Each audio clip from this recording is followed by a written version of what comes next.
오늘 나누는 말씀을 통해서 우리를 향하신 하나님의 마음을 깨닫고 느끼는, 누리는 시간이 되길 바랍니다. 우리는 과거를 돌아보면서 대부분 과거가 더 좋았다고 생각해요. 그쵸? 그래서 그때가 좋았는데, 그때가 좋았지, 이런 생각을 한단 말이에요. 우리 고3들도 이제 곧 대학을 다 갈 테지만, 근데 대학을 가면, 대학생이 되고 성인이 되면 또 이야기를 할 거예요. 고등학생 때가 좋았는데, 고등학생 때가 좋은 거야. 그래서 괜히 고등부 애들 지나가면 막 와가지고, 대학 별거 없어, 고등부 때가 좋은 거야, 이래. 근데 또 고등부 애들을 자세히 보면, 목사님이 또 보니까 고등부 또 1학년 친구들을 보니까 또 중등부한테 가서, 중등부 때가 좋은 거야, 고등학교 올라오면 힘들어, 중등부 때가 제일 좋아, 막 이러더라고. 근데 또 중등부 애들 하는 거 보니까 또 초등부한테 가가지고, 초등부 때가 좋은 거야, 중학교 올라가 봐, 공부하는 거 장난 아니야, 힘들어, 완전 막 사역하는 것도 완전 빡세, 막 이래. 또 초등부 애들은, 초등학생 친구들은 이제 막 유치원 다니는 애들한테 막 그럴 거야.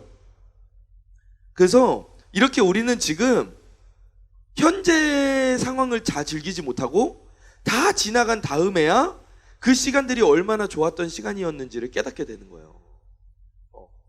지금이 가장 좋은 시간인 건데, 근데 나중에 가서 돌아보면서 그때가 좋았는데, 이런 후회 속에서 우리가 사는 거예요. 그러다 보니까 이런 관점으로 살면 우리 삶 속에는 행복이 더 많을까요? 아니면 후회가 더 많을까요? 후회가 훨씬 많게 되는 거예요. 그때가 좋았지, 그때 그렇게 할걸, 이런 생각을 많이 하게 되면 우리 삶 속에 후회가 훨씬 더 많아지게 되는 거예요.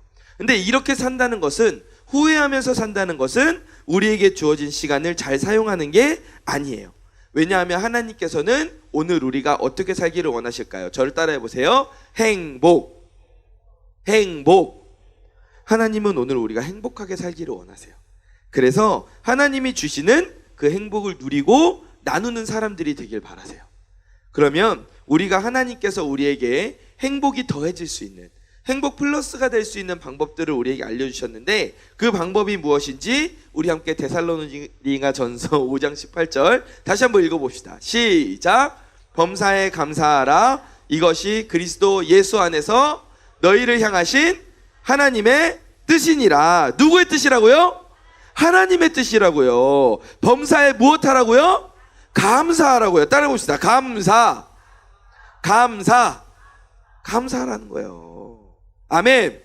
하나님께서 인생의 행복 비결로 뭘 주셨냐면은 범사에 감사하라고 하시는 거예요. 모든 일에 우리가 감사할 때 그 감사가 행복의 씨앗이 되어지고 우리 인생이 행복해진다는 말씀이에요. 우리 인생에서 감사가 가뭄 들게 되잖아요. 그럼 우리 인생이 쩍쩍 갈라지는 거야. 건조해지는 거야. 삭막해지는 거야. 하나님께서는 우리가 행복하기를 원하셨어요.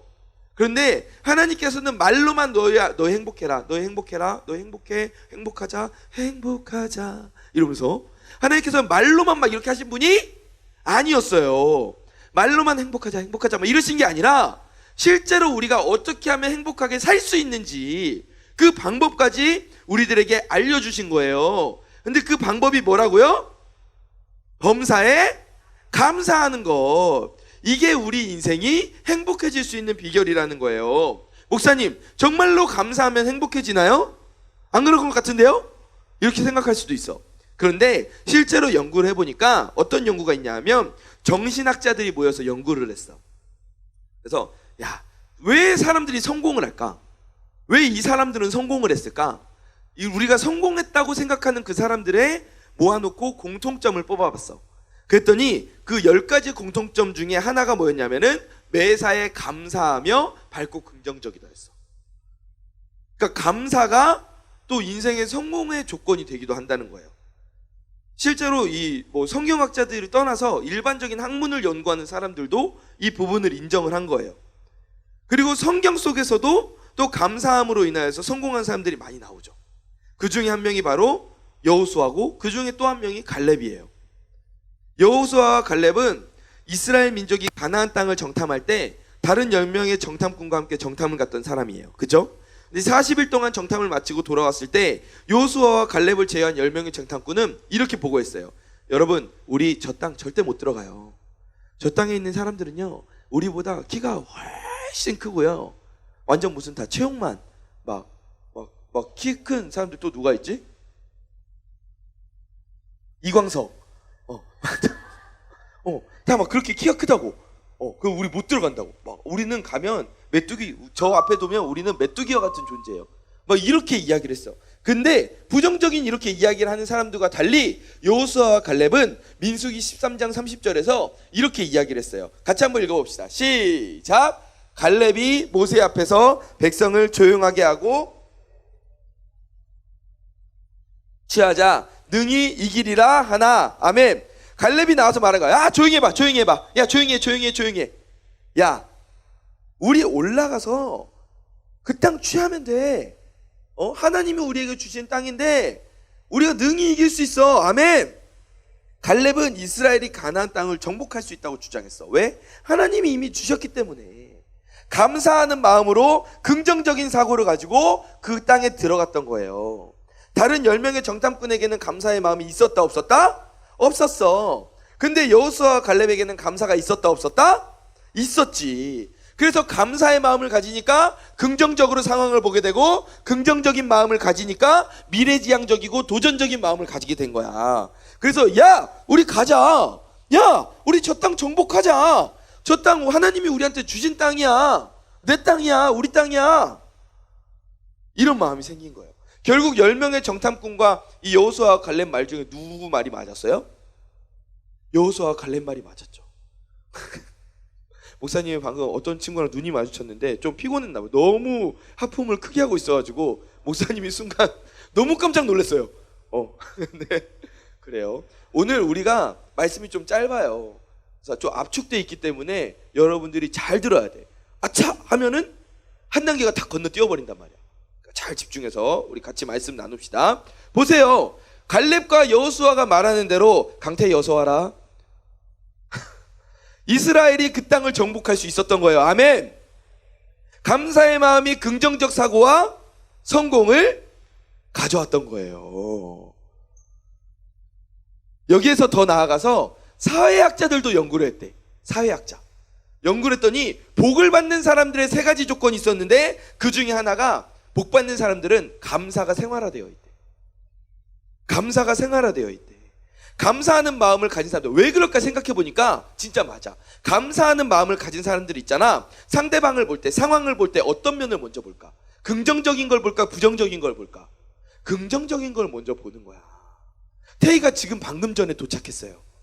그 부분을 보면서 목사님이 부정적인 면을 볼 수도 있어. 저거 완전히 확 그냥. 근데 또 긍정적인 면도 볼 수 있어요. 그래, 지금이라도 일어나서 온 것이 얼마나 감사하냐. 긍정적인 부분을 볼 수도 있는 거예요. 감사가 생활화될 때 여러분에게 복이, 하나님의 복이 임하는 줄 믿으시기 바랍니다. 긍정적인 면을 보기 때문에 상대방을 대할 때도 친절하고 예의가 바르게 대할 수 있는 거예요.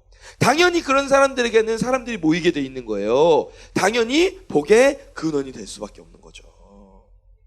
여러분, 미국에서 걸어다니는 기업이라고 불리는 한 여인이 있어요. 여자가 있어요. 굉장히 유명한 분인데 그분이 누구냐면은 오시야, 오시. 오프라 윈프리예요. 네. 한국 성씨의 오시예요. 근데 오프라 윈프리가 우리가 지금 보고 있는 그 모습 뒤에는 우리가 너무 잘 알고 있죠. 너무나도 불우한 어린 시절을 보냈었잖아요. 너무 많은 상처를 가지고 있었단 말이에요. 그런데 오프라 윈프리가 성공할 수 있었던 것은 성공 철학이 있대. 오프라 윈프리가 인생의 성공 철학으로 삼고 있는 게 3가지가 있는데 따라해 봅시다.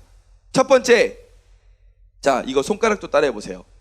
하나, 큰 일이건 작은 일이건 모든 일에 감사하라. 둘, 원망하는 사람과 놀지 말고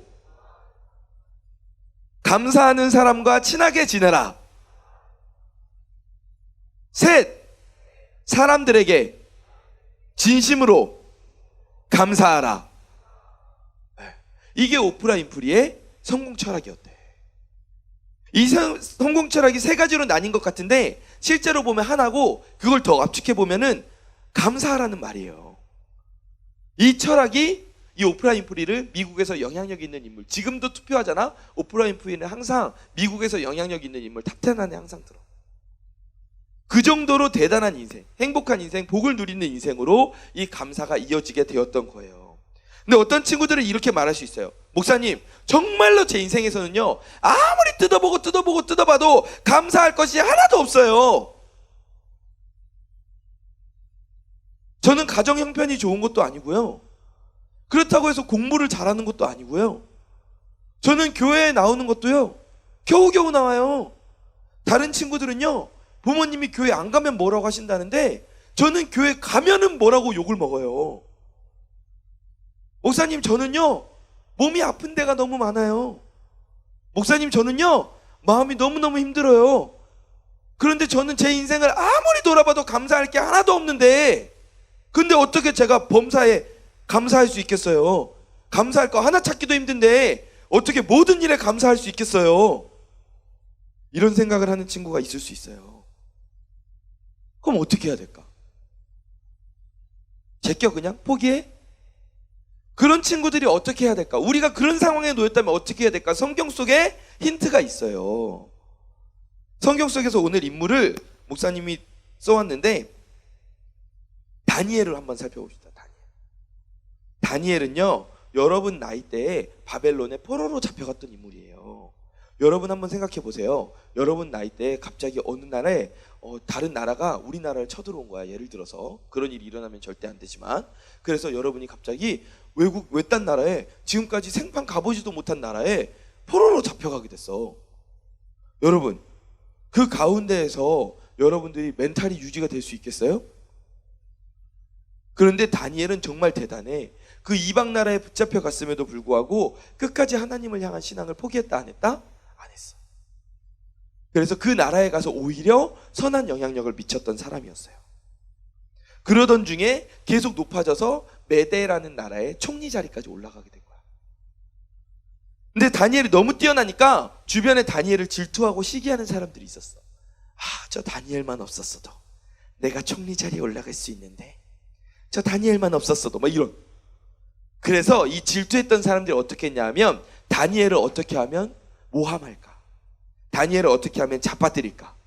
그래서 고민하다가, 그래, 다니엘에 잡아뜨릴 수 있는 방법이 있는데 신앙을 걸고 넘어지자.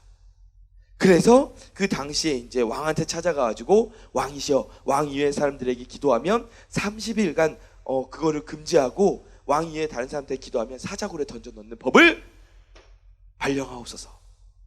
왕이 생각 없이 그래, 법이 발령됐어요. 그 당시에 왕이 도장을 땅땅땅 찍으면 왕도 취소 못해. 이제 꼼짝없이 다니엘은 어떻게 됐어요? 기도하면 어떻게 돼요? 어디로 가요? 사자굴행 KTX 티켓을 끄는 거랑 마찬가지야. 사자굴로 SRT를 타고 슉 들어가는 거랑 마찬가지야. 그런 상황에서 다니엘이 어떻게 됐을까?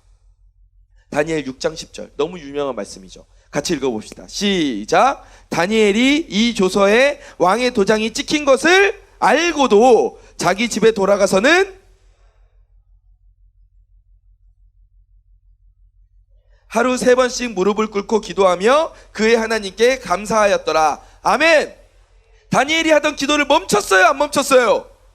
안 멈췄어요. 계속해서 그 기도를 하나님께 드렸어요. 창문을 닫고 몰래 숨어가지고 방 구석에 들어가지고 기도했던 것도 아니에요. 창문을 열어놓고, 활짝 열어놓고, 대놓고 기도한 거야. 근데 그 기도의 내용이 뭐예요?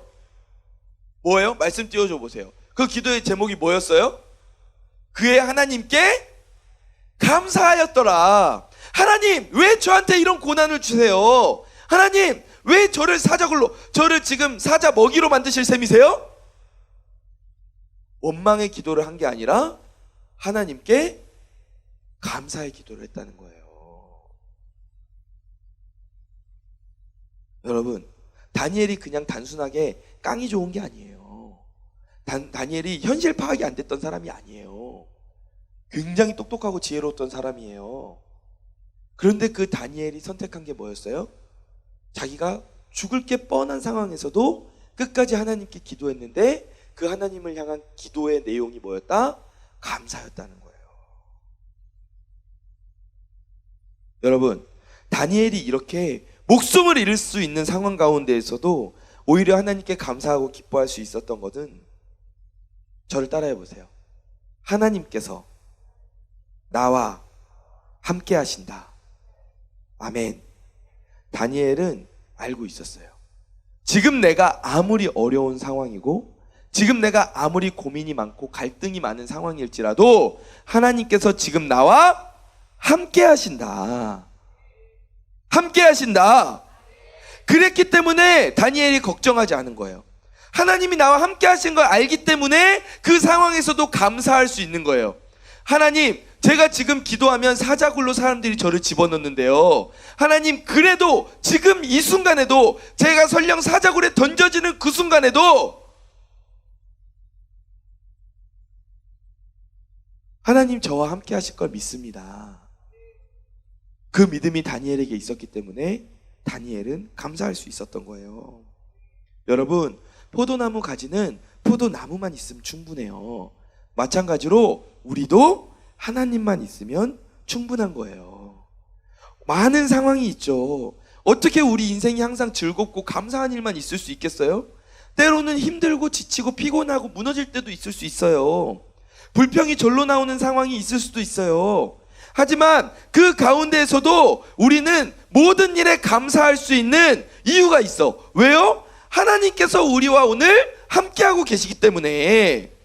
하나님이 우리를 감사할 수 있는 신분과 감사할 수 있는 상황 속으로 우리를 함께 하시기 때문에 그 감사를 통해서 우리가 하나님을 믿는 신앙을 더 단련시키실 그 하나님의 역사하심이 있기 때문에 우리는 오늘도 감사하면서 나아갈 수 있는 거예요. 여러분, 말씀을 정리하겠습니다. 감사는요, 조건이나 환경에서 나오는 게 아니에요. 우리가 흔히 생각할 때는 우리가 감사해, 감사해야지, 그러면은 이렇게 생각해. 아니, 감사할 게 있어야 감사하지, 이렇게 생각해요. 그러니까 감사할 이유가 있어야 감사한다고 생각해요. 근데 그렇지 않아요. 감사는 조건이나 환경에서 나오는 게 아니라 감사는 어디서 나오냐면은, 따라해 봅시다. 하나님과의 관계에서 나온다. 아멘. 감사는요, 내가 하나님 안에, 하나님이 내 안에 거하시면, 우리가 그 사실을 믿는다면 우리는 어떤 일 가운데에서도 감사할 수 있는 거예요. 누구처럼? 다니엘처럼. 나에게 좋은 일이 생기기 때문에 감사한 게 아니라 우리 인생에 어떤 일이 생겨도 우리는 그 안에서 감사를 발견할 수 있어야 돼요. 그럴 때 그 감사가 기쁨이 되고 또 행복이 되어 우리 삶을 가득 채우게 될 줄 믿습니다. 가나안을 정탐하고 감사했던 여호수아와 갈렙처럼 사자굴에 들어가서 죽을 위기 가운데에서도 하나님께 감사했던 다니엘처럼 끝까지 하나님으로 인하여서 감사하는, 그리고 감사가 플러스 될 때 우리의 인생에 행복이 플러스가 되는 이 진리를 꼭 기억하면서 살아가는 저와 여러분 되길 간절히 원합니다. 마지막으로 따라해보고 설교를 마무리합시다. 목사님이 감사 플러스 하면은 여러분이 행복 플러스 하고 딱 끝나는 거예요. 자, 한번 해봅시다. 목소리가 만족스럽지 않으면 계속 할 거예요. 자, 감사 플러스 안 됩니다. 자, 다시 이것보다 조금만 더 크면 될 것 같아. 안 한 친구들이 너무 많아가지고 나 이렇게 손하면서 감사 플러스 행복 플러스. 자, 한 번 더, 마지막으로 한 번만 더 하면 될 것 같아. 자, 우리 2학년들이 너무 안 해요. 하세요, 여러분. 자, 다시 한번 해봅시다. 마지막으로 감사 플러스 행복 플러스. 아멘.